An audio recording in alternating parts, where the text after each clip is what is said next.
우리가 계속 사도행전을 나누고 있습니다. 사도행전의 이 전체적인 이 흐름은 예수님이 승천하시고 제자들로 인해서 이제 복음이 전파되어지는 내용이라고 하였습니다. 지난주까지 나누었던 내용을 다시 기억해 보면 예수님께서 제자들에게 하나님 나라를 가르치시고 몇 날이 못되어 너희가 성령으로 세례를 받을 것이라 말씀하셨습니다. 요한은 물로 세례를 베풀었으나 너희는 몇 날이 못되어 성령으로 세례를 받으리라. 성령이 임하시면 예루살렘과 온 유대와 땅끝까지 내 증인이 되리라 말씀하셨습니다. 자, 그러자 이제 제자들이 예루살렘으로 돌아와서 다락방으로 올라갔죠. 그죠? 이 다락방이 누구의 다락방이라고 했죠? 마가의 다락방. 그런데 그곳에는 제자들만 있는 것이 아니라고 그랬어요. 예수님의 가족들도 있었고 주님을 따르는 여자들, 누가는 대략 한 120여 명 정도가 거기에 모여 있었다고 했습니다. 그죠? 중요한 것은 무엇이냐? 이들이 여기에 모여서 무엇을 했습니까? 기도했다. 그죠? 어떻게 기도했어요? 마음을 같이 하여 오로지 기도에 힘썼다. 합심해서 함께 기도했다는 거예요. 왜 기도했어요? 예수님께서 약속의 말씀을 하셨기 때문이죠. 그죠? 이 말씀을 붙잡고 기도했다. 우리가 본 이 초대교회의 모습이 이러했다는 거죠. 그래서 우리도 어떻게 해야 된다고 그랬죠? 기도해야 된다. 그죠? 주의 말씀을 기도하자. 이것이 올바른 모습이라고 했습니다. 자, 그들이 기도할 때 베드로가 일어나서 한 가지 제안을 했습니다. 그 제안이 무엇이었습니까? 가룟 유다의 자리를 이제 새로이 뽑자. 그죠? 유다가 배반하고 자살했잖아요. 그러니까 사도의 자리를 새로이 선출하자. 왜냐하면 이 일이 다 성경대로 이루어진 것이기 때문에 성경대로 새로운 사도를 뽑자고 제안을 했습니다. 그죠? 그래서 그곳에 모인 사람들이 두 사람을 후보로 제안하고 또 함께 기도하고 또 제비를 뽑아서 누가 되었죠? 마띠아가 선출되었다. 나누었습니다. 여기까지 우리가 나눈 거예요. 그죠? 초대교회는 항상 이처럼 기도하고 말씀대로 행하고자 노력했어요. 말씀대로 따라가고자 노력했다는 것을 우리가 나누었습니다. 자, 그리고 이제 오늘 본문으로 이어지는 거예요. 오늘 본문은 어떻게 보면 굉장히 이 성경 전체에서 중요한 부분을 다루고 있는 말씀입니다. 우리 사도행전 2장 1절 우리 다시 한번 읽어보겠습니다. 시작.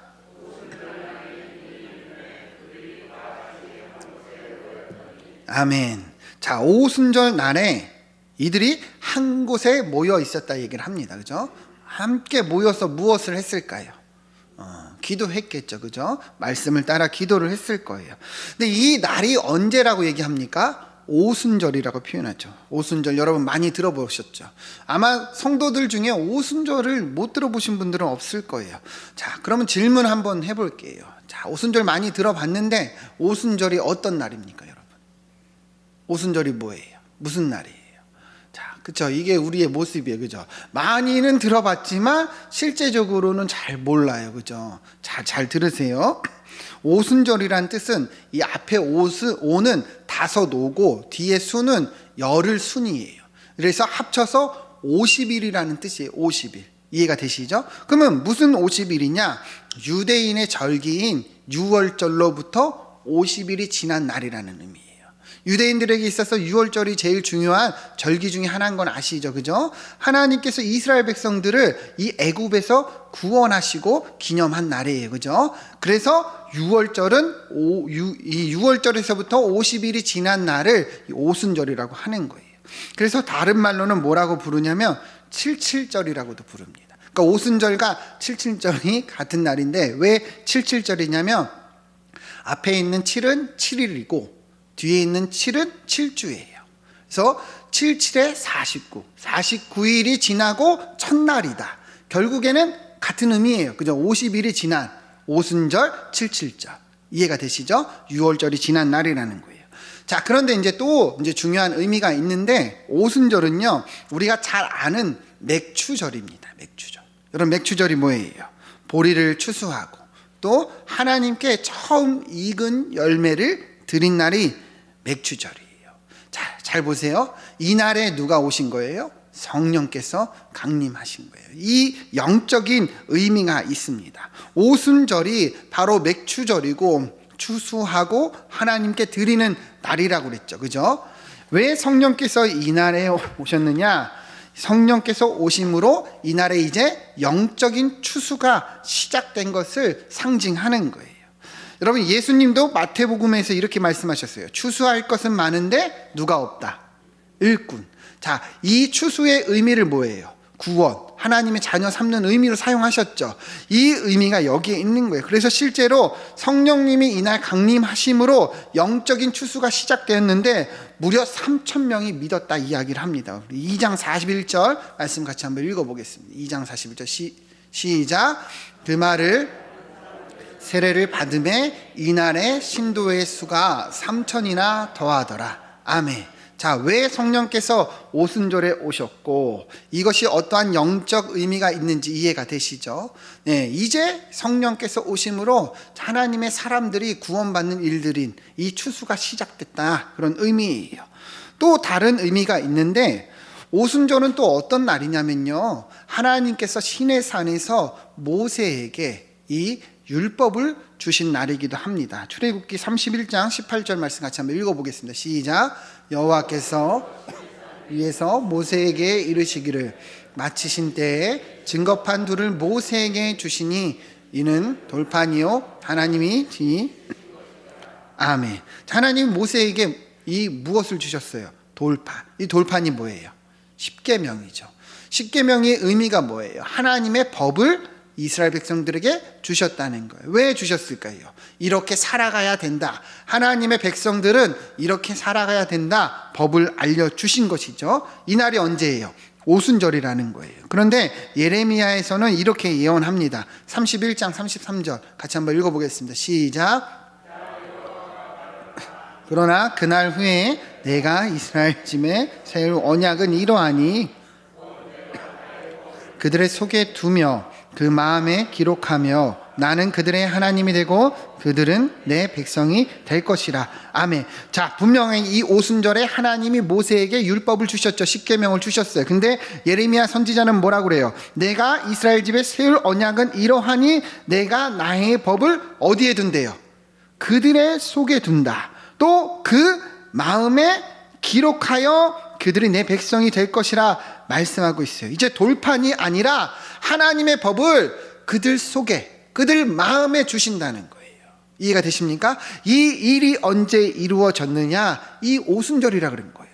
이 오순절에 성령께서 동일하게 오심으로 이 예레미야 말씀을 성취하고 있는 거예요. 어떻게 해요? 성령께서 이제 어디에 거하십니까? 우리 안에 거하시죠. 우리와 동행하시죠. 우리 마음에 함께 계신다는 거예요. 주님의 진정한 법이 우리 안에 있는 거예요. 우리가 성령을 따라 행할 때, 성령을 따라 동행할 때 그러한 일이 이루어진다는 것을 나타내고 있는 거예요. 여러분, 왜 성령님이 오순절에 강림하셨는가? 이러한 영적인 의미가 있습니다. 우리가 이것을 잘 알아야 돼요. 이제 진짜 추수가 시작된 거예요. 맥추절에 이 추수가 아니라 사람을 살리는 추수가 시작된 거예요. 이제 진짜 법이 우리 안에 있는 거예요. 그 오순절 성령께서 오심으로 이러한 일이 이루어진 것입니다. 그래서 우리도 어때야 됩니까? 이 성령을 따라 복음을 증거하는 일꾼이 되어야 할 것이고, 진짜 법, 우리 안에 계신 성령을 따라 행해야 된다는 것을 우리가 알아야 한다는 거예요. 이것이 우리에게 이루어진 일입니다. 이해가 되시죠? 자, 이어지는 내용을 보겠습니다. 2절 3절 같이 한번 읽어보겠습니다. 시작. 호련히 그들이 앉은 온 집에 가득하며 마치 불의 혀처럼 갈라지는 것들이 그들에게 보여 각 사람 위에 임하여 있더니. 아멘. 자, 2절 3절 보면 이제 성령께서 오셨어요. 그죠? 근데 어떠한 일이 일어났느냐? 2절 다시 보면 호련히 하늘로부터 급하고 강한 바람 같은 소리가 있어 그 집에 가득하고. 3절을 보면 불의 혀처럼 갈라지는 것들이 그들에게 보여 각 사람에게 임했다 이야기를 합니다. 성령님께서 오셨는데 이러한 일이 나타난 거죠. 그죠? 두 가지 특징이에요. 하나는 소리고 하나는 보였다는 거예요. 바람 같은 소리가 났고 불의 혀처럼 갈라지는 것이 뭐예요? 보였다. 듣고, 누군가는 듣고 누군가는 보았다는 거죠. 그죠? 자, 그럼 이 의미가 무엇이냐? 먼저 바람 같은 소리를 누군가 들었어요. 그죠? 누군가는 들었다는 거예요. 이것은 예수님께서 니고데모에게도 말씀하셨던 내용이에요. 요한복음 3장 8절 같이 한번 읽어보겠습니다. 시작. 바람이 내가 그 소리를 들어도 어디서 오며 어디로 가는지 알지 못하나니 성령으로 난 사람은 다 이러하니라. 아멘. 자, 예수님이요 바람으로 이 성령님을 비유하셨는데 바람은 임의로 불어요. 그죠? 그래서 소리는 듣지만 어떻게 오는지 어디서 오는지 알 수 있어요, 없어요? 없잖아요. 그죠? 성령께서 오실 때 성령으로 난 사람도 이러하다는 거예요. 그 예수님의 말씀처럼 오늘 이 오순절에 성령님이 임하신 거예요. 누군가는 들은 거예요. 그죠? 누군가는 들었어요. 근데 어떻게 성령님이 임하셨는지는 알아요, 몰라요? 몰랐다는 것이죠. 자, 그리고 성령께서 불의 혀처럼 갈라지는 것을 본 사람들이 있다 그랬는데 이 불은 무슨 의미냐? 하나님의 현현, 하나님의 나타내심을 의미합니다. 우리 출애굽기 19장 18절 말씀 같이 한번 읽어봅시다. 시작. 신의 산에 자욱하니 여호와께서 불 가운데서 거기 강림하시리라. 그 연기가 옹기점 연기같이 떠오르고 온 산이 크게 진동하며. 아멘. 잘 보세요, 여러분. 이 신의 산의 연기가 자욱하니 여호와 하나님께서 어떻게 임하셨어요? 불 가운데. 하나님이 나타나실 때, 임재하실 때 이 불이 보여지는 거예요. 자, 이것만이 아니죠. 모세가 호렙산에서 하나님을 만날 때도 하나님 그렇게 임했습니다. 출애굽기 3장 1절 2절 보면 모세가 그의 장인 미디안 제사장 이드로 양떼를 치더니 그때를 광야 서쪽으로 인도하여 하나님의 산 호렙에 이르매. 자, 2절 같이 읽어보겠습니다. 시작. 여호와의 사자가 떨기나무 가운데로부터 나오는 불꽃 안에서 그에게 나타나시니라. 그가 보니 떨기나무에 불이 붙었으나 그 떨기나무가 사라지지 아니하는지라. 아멘. 자, 여호와의 사자 하나님께서 어떻게 임했냐? 불꽃 안에서 그에게 나타나셨다.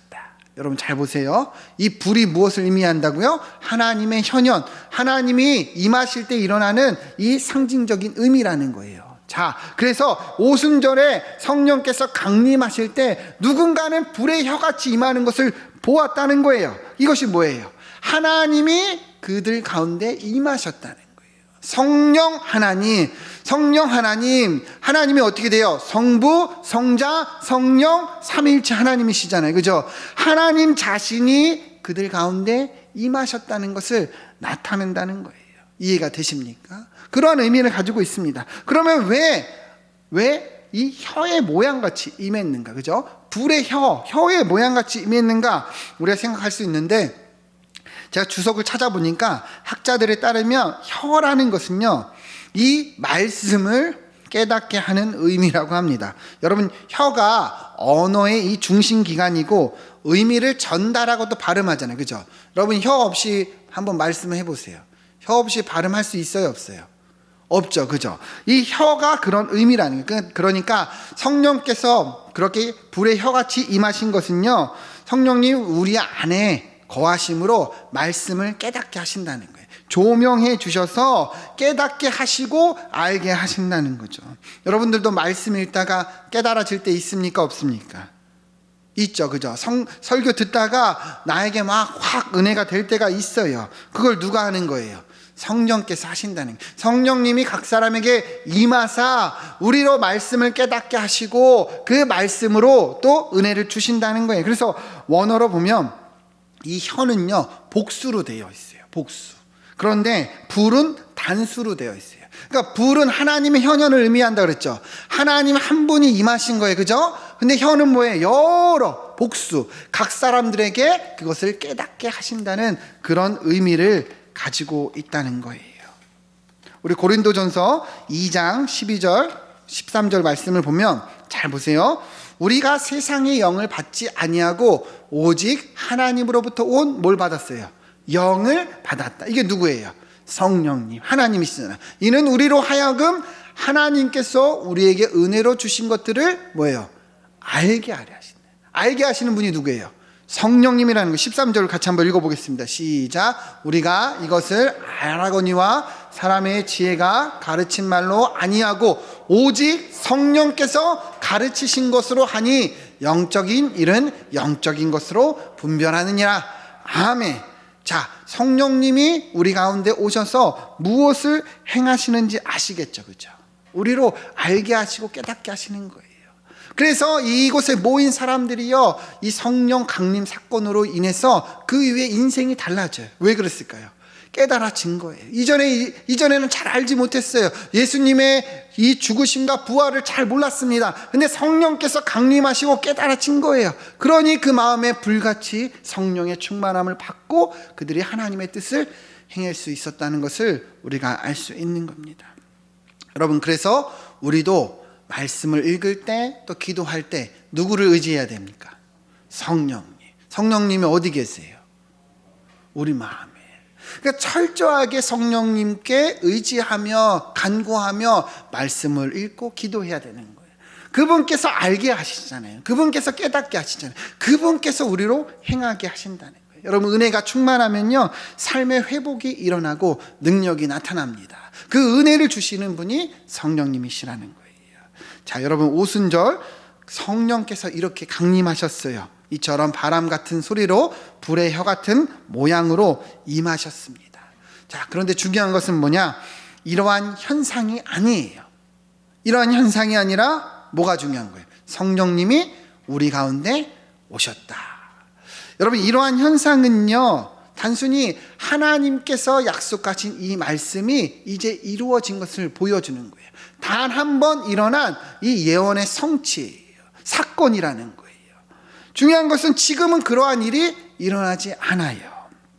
많은 성도들이요, 자꾸만 이 오순절에 일어난 이 이적, 이 현상에 집중하지만 그것은 잘못된 거예요. 오해하면 안 됩니다.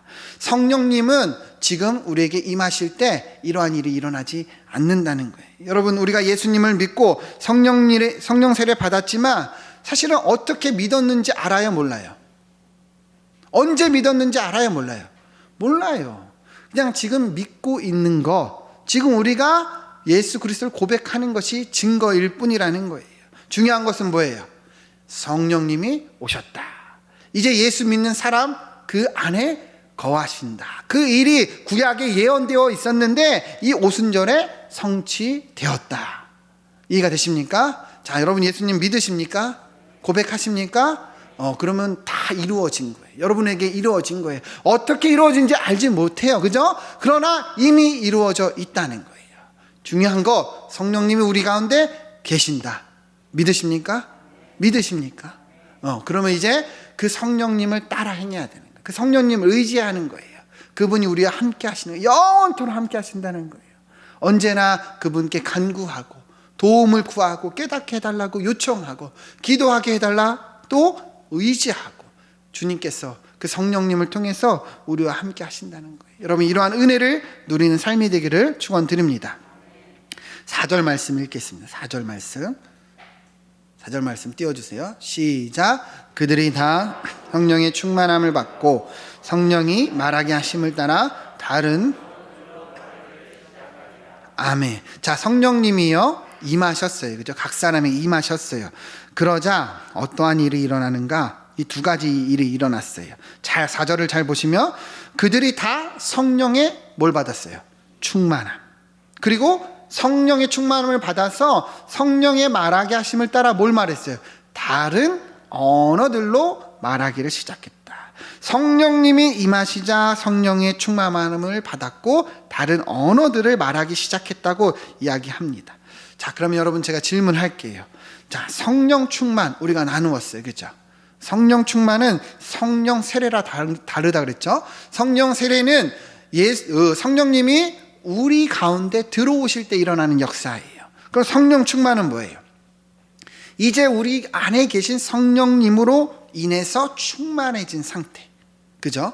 성령님으로 인해서 충만해진 상태, 성령님의 인도함을 받는 상태라 그랬어요. 그죠? 그분의 통치가 우리 삶에 임하는 거예요. 바울은 이 상태를 뭐라고 얘기를 했느냐? 주의 말씀이 풍성히 거하는 것과 같다 그랬어요. 골로새서 3장 16절 보면 그리스도의 말씀이 너희 속에 풍성히 거하여 모든 지혜로 피차 가르치고 권면하고 시와 찬송과 신령한 노래를 부르며 감사하는 마음으로 하나님을 찬양한다 이렇게 얘기했어요. 이게 에베소서의 성령 충만과 동일한 구절이에요. 제가 말씀드렸죠. 그러니까 성령 충만은 성령님이 우리 가운데 충만해진 상태인데 어떻게 해야 그 상태를 우리가 누릴 수 있느냐? 주의 말씀이 우리 가운데 충만해질 때 가능하다는 거예요. 그때 이러한 성령 충만한 모습, 열매가 나타난다는 것을 의미하는 것이죠. 그죠? 자, 성령 충만이 뭔지 아시겠죠? 자, 오순절 성령님이 강림하심으로 각 사람에게 임하셨는데 이들에게 이 성령 충만 가득했다는 거예요. 그죠? 자, 그러자 어떠한 일이 일어났어요? 성령이 말하게 하심을 따라 이들이 다른 언어를 말하기 시작했다. 다른 언어를 말하기 시작했다. 자, 우리가 흔히 아는 방언 있죠. 그죠? 그 방언을 이야기하는 것이 아니라요. 이들이 말한 것은 다른 언어, 외국어를 말하는 거예요. 외국어를 말하기 시작했다는 것이죠. 그래서 다른 지역에 있는 사람들이 다 알아들었다는 거예요. 6절부터 내용을 보시면, 자, 이 소리가 나매 큰 무리가 모여 각각 뭐래요? 자기의 방언으로 제자들이 말하는 것을 듣고 소동했다. 7절, 다 놀라 신기하게 여겨 이르되 보라, 이 말하는 사람들이 다 갈릴리 사람이 아니냐. 8절, 우리가 우리 각 사람이 난 것 방언으로 듣게 되는 것이 어찌 됨이냐 얘기합니다. 여러분 잘 보세요. 성령 충만함을 받은 이들이 다른 언어를 말하기 시작했어요. 그러니까 이 다른 지역의 사람들이 놀란 거예요. 이 사람들 다 갈릴리 사람 아니냐. 다르게 말하면 시골 사람들인데 어찌 우리 언어를 이야기하고 우리가 듣느냐 이런 말이죠. 자, 9절부터 내용을 보면 좀 더 구체적으로 얘기합니다. 우리는 바데임, 메다인, 엘라임, 메소보다, 유대와 갑바도기와 본도와 아시아. 10절, 부르기와 밤빌리아, 애국가 및 구레네에 가까운 리비아 지방에 사는 사람들과 로마로부터 온 나그네 곧 유대인과 유대교에 들어온 사람들과 이렇게 얘기합니다. 또 11절을 보면 그레데인과 아라비아인들이라. 그러니까 뭐예요? 정말 각기 여러 지역의 사람들이 이곳에서 다 자기들의 언어로 듣고 있다는 거예요. 그냥 한 곳 지역이 아니에요. 이렇게나 많은 구체적인 내용들이 증언합니다. 그런데 11절에 뭐라고 합니까? 다 우리의 각 언어로 뭘 들었어요? 하나님의 큰 일을 말함을 듣는도다. 뭘 들었다는 거예요? 하나님의 큰 일을 다 각기 자기들의 언어로 들었다는 거예요. 여러분 이 의미가 중요합니다. 여러분 이 의미를 잘 봐야 되는데요. 왜 이들이 자기들의 언어로 듣게 되었는가? 우리 창세기 11장 6절, 7절, 8절 같이 한번 읽어보겠습니다. 시작.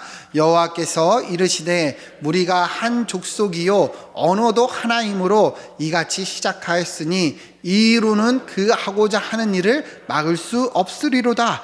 자, 우리가 내려가서 거기서 그들의 언어를 혼잡하게 하여 그들이 서로 알아듣지 못하게 하자 하시고 여호와께서 거기서 그들을 온 지면에 흩으셨으므로 그들이 그 도시를 건설하기를 그쳤더라.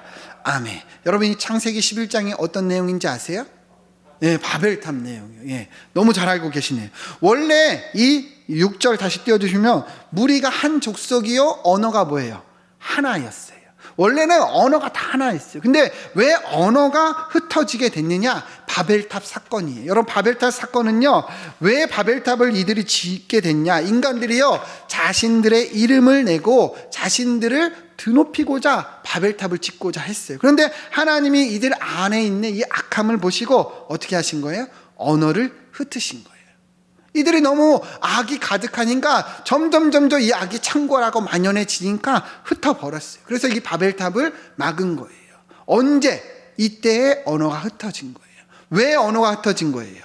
죄 때문이라는 것을 알 수가 있죠. 자, 그런데 오늘 이 본문에서요 오순절 성령이 강림하심으로 언어의 장벽이 어떻게 해요? 사라진 거예요. 어떻게? 성령 안에서 다시 소통이 이루어졌어요. 성령 안에서 다시 이들이 언어가 하나가 되었다는 거예요. 이것이 무엇을 의미하냐? 이제 성령께서 앞으로 하실 하나님의 뜻과 계획을 나타내는 거예요. 무엇이냐?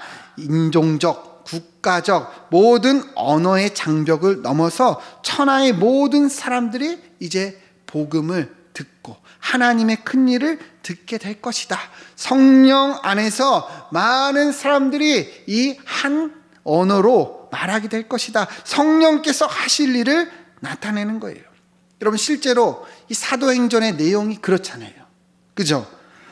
예수님의 제자들을 통해서, 특별히 이방인의 사도였던 바울을 통해서, 그의 많은 동역자들을 통해서 복음이 전해져요.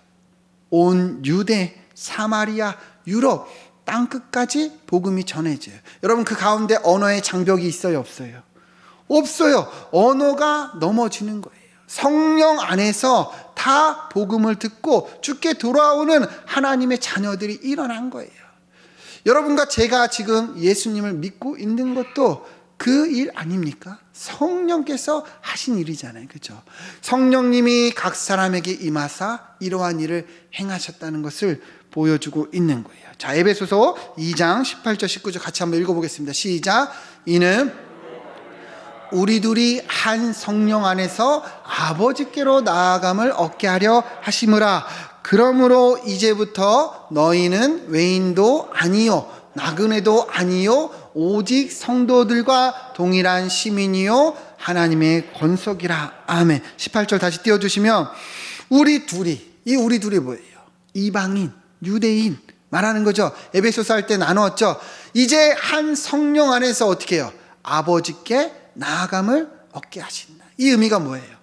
언어를 넘어서는 거죠. 민족을 넘어서는 거죠. 한 성령 안에서 하나님의 자녀가 된다는 거예요. 19절. 그러므로 이제는 너희는 외인도 아니고 나그네도 아니고 성도들과 동일한 시민이요 하나님의 권속이라. 아멘. 여러분, 이 일을 누가 하시는 거예요? 성령께서 하시는 거예요. 바울은 분명하게 고백하고 있는 거예요. 성령께서 무엇을 하시는지, 성령님이 오셔서 그 일이 이루어진 것을 이 사건을 통해서 상징적으로 나타내고 있는 거예요. 사랑하는 여러분, 오순절 성령께서 오심으로 이러한 일이 일어났어요. 그리고 그 성령님은 지금도 동일하게 역사하십니다. 여러분, 믿으십니까? 그 성령님이 어디 계세요? 우리 안에. 그죠? 우리를 통해서, 이 오순절의 제자들을 통해서 일하신 이 성령님이 지금 이 순간 이제 우리 안에서 우리를 통해 또 일하신다는 거예요. 어떻게 해요? 많은 족속, 언어를 넘어서 많은 민족에게 복음을 또 전하게 하시고 또 믿게 하신다는 거예요. 성령 안에서, 한 성령 안에서 하나가 되게 하시고 권속이 되게 하신다는 것입니다. 여러분, 그러니 우리도 이 말씀을 그랬구나 하고 그냥 돌아서는 것이 아니라, 이제 우리도 이 말씀을 알고 성령께서 이 일을 하시니 우리도 이 복음의 증인이 되어야 하겠다 다짐해야 될 줄 믿습니다. 성령님은 지금도 우리를 통해 일하신다는 거예요. 지금 우리가 믿고 있는 것이 이 모든 역사 가운데 이루어진 일이요, 앞으로 이제 우리를 통해서 이루어질 역사가 또 있다는 것이죠. 여러분, 이 말씀을 우리가 기억하면서 성령 충만함을 구하기를 소망합니다. 그리고 성령 충만을 따라서 하나님의 증인들이 되기를 축원드립니다. 우리 주변에 증거해야 될 사람들이 너무 많이 있어요. 어떻게 증거해야 될까요? 제가 전에도 한번 이야기를 했어요. 여러분, 전도라는 것이 무엇이에요? 전도. 내가 이 전도 대상자가 있어요. 그죠? 이 사람을 예수님 믿게 하는 것이 전도입니까? 아니에요.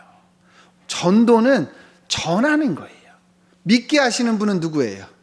하나님이, 성령 하나님이. 그래서 기도하는 거잖아요. 그러니까 믿게 하려고 하니까 어려운 거예요. 여러분, 우리는 전하기만 하면 돼요. 말씀을 전하기도 하지만 삶으로, 그리스도인의 모습으로 전하면 되는 거예요. 그러면 그들에게 성령님이 역사하시면 믿고 돌아온다는 것입니다. 여러분, 이러한 은혜가 우리에게 있기를 축원드립니다. 적어도 내가 나가지 못하면, 외국으로 나가지 못하면 선교사님들을 위해서 기도하고, 그죠? 또 헌금하고 이 봉헌할 수 있는 우리 삶이 되어야 하는 거예요. 왜? 우리는 다 한 성령 안에 있는 자들이기 때문이에요. 여러분, 오늘 말씀은 이러한 의미가 있는 거예요. 오순절 성령께서 오심은 모든 하나님의 약속, 구약의 예언을 이룬 이 약속의 성취요, 또 사건입니다. 그리고 이제 성령님이 우리 안에 거하심으로 또 행하시는 일들을 나타내시고 보여주시는 사건이라는 거예요. 자, 이제 우리가 이 의미를 알고 내 안에 계신 성령님을 따라 행하면서 하나님의 일을 행하는 모든 성도님들 되길 축원드립니다. 그것이 사도행전의 말씀이에요. 주님의 성령을 받은 자들이 하나님의 일을 행하기 시작했다. 그것을 통해서 초대교회가 일어나고 복음이 세계 곳곳에 전파되었다는 것입니다. 성령 받은 우리도 동일한 역사가 일어나기를 주님의 이름으로 축원드립니다. 함께 기도하겠습니다.